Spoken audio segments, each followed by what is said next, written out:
बड़ी खबर का रुख करते हैं। जेडीए को मिला कुबेर का खजाना। जेडीए के खजाने में आएंगे 3,500 करोड़ रुपए। जेडीसी आनंदी के नेतृत्व में जेडीए को मिली बड़ी सफलता। करीब 23 साल से जारी मुआवजे के विवाद को खत्म करने में सफलता मिली है। जगतपुरा सेंट्रल स्पाइन जी ब्लॉक का बरसों पुराना विवाद खत्म हुआ।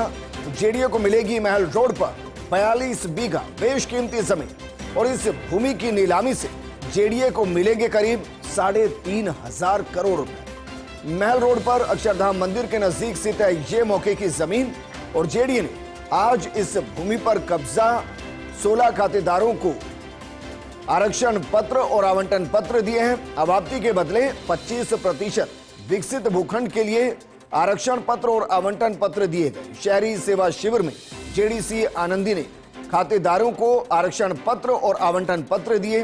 पिछले वर्ष नवंबर से जेडीए ने खातेदारों से समझाइश की कवायद शुरू की थी। मेरे सहयोगी और एसोसिएट एडिटर अभिषेक श्रीवास्तव जुड़ गए।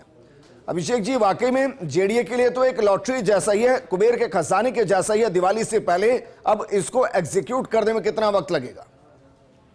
बिल्कुल विजेंद्र, हमने इसलिए बताया कुबेर का खजाना क्योंकि वाकई जेडीए के लिए ये बड़ी बात है, क्योंकि पिछले 23 सालों से ये विवाद चला आ रहा था। विभिन्न अदालतों में खातेदारों के प्रकरण लंबित थे। खातेदारों की ये मांग थी कि उनको जैसे अन्य ब्लॉक में किया है वैसे इस ब्लॉक में भी 100 फीट की सड़क रखी जाए, 80 फीट की रखी जाए, चौड़ी सड़कें रखी जाए। दूसरी मांग उनकी ये थी कि जो भी उनके कमर्शियल जो भी आवासीय के बदले जो मुआवजा दिया जाएगा उसमें 20% आवासीय और 5% व्यावसायिक होगा। खातेदारों की मांग थी कि जो भी व्यावसायिक भूखंड हमें आवंटित किए जाए वो महल रोड पर ही होने चाहिए, तो उसका जेडीए ने इस प्लानिंग में ध्यान रखा है। दूसरा, उनकी ये भी मांग थी कि जहां से जो जमीन ली जा रही है वहीं हमको विकसित भूखंड दिया जाए, तो उसका भी जेडीए ने प्लानिंग में ध्यान रखा है। तो खातेदारों की जितनी तमाम मांगे थी उन सभी को ध्यान में रखते हुए जेडीए ने पूरी 120 बीघा जमीन की प्लानिंग करी है।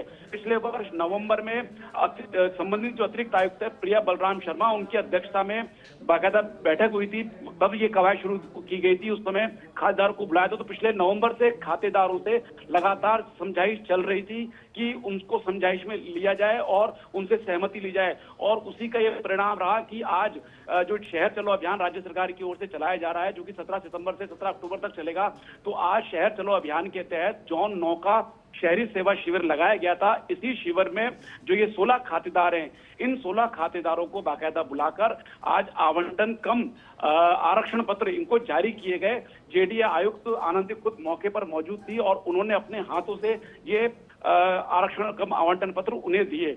और बड़ी बात इसमें विजेंद्र ये भी है कि जो सेंट्रल स्पाइन योजना है वो बरसों से इस तरह के विवादों में फंसी हुई थी। धीरे धीरे उसका निराकरण किया जा रहा है। पिछले वर्ष अक्टूबर में ए ब्लॉक जो है अक्षय पात्र के सामने वाला जो ब्लॉक है उसकी भी जमीन अतिक्रमण मुक्त कराई गई। तो ये जो जमीन, जिस जमीन की हम बात कर रहे हैं, ये 120 बीघा है और इसी में से ही जो अन्य ब्लॉक के जो प्रभावित खातेदार है जिनको जो कई सालों से मुआवजे का इंतजार कर रहे हैं, तो जेडीए उन ब्लॉक के प्रभावित खातेदारों को भी इसी 120 जमीन में से देगा। और जो आज भी यही किया है कि जो सी ब्लॉक के 2 खातेदार थे और जो एफ ब्लॉक के 2 खातेदार थे, कुल 4 अन्य ब्लॉक के खातेदारों को आज यहाँ पर जमीन दी गई है और इसके अलावा और भी दी जाएगी। तो इसके पूरी प्लानिंग के साथ जानकार ये बताते हैं कि जेडीए के पास करीब 42 बीघा भूमि बचेगी उसके बावजूद, और इस 42 बीघा भूमि का अगर हम देखिए, अगर बाजार भाव वहां देखें महल रोड पर, तो करीब 2.5 से 3 लाख रुपए प्रति वर्ग गज का भाव है।